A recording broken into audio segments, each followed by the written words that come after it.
Il était comment? Énergie plus énergie, voilà. Ouais, il y a un Kalos. Il était comment? Flamingo Motomobile ici. Il y a Dadi Dimara.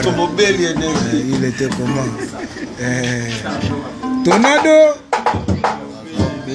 Tornado.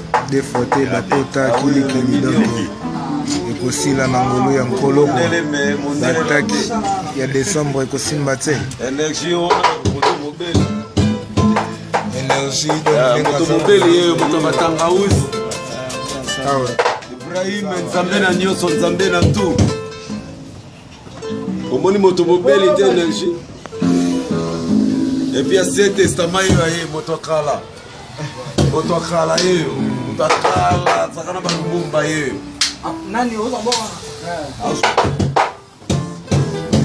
on est à répétition donc président donc toujours bongisa lundi à la radio la bongisa jour to lamba bi vendredi mabi kemisaka makambo saka ngala misika libande bandia biloko ya bato foto ya ngoyo foto ezali jono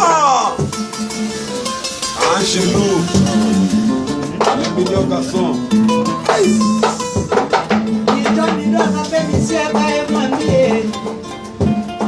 Ni John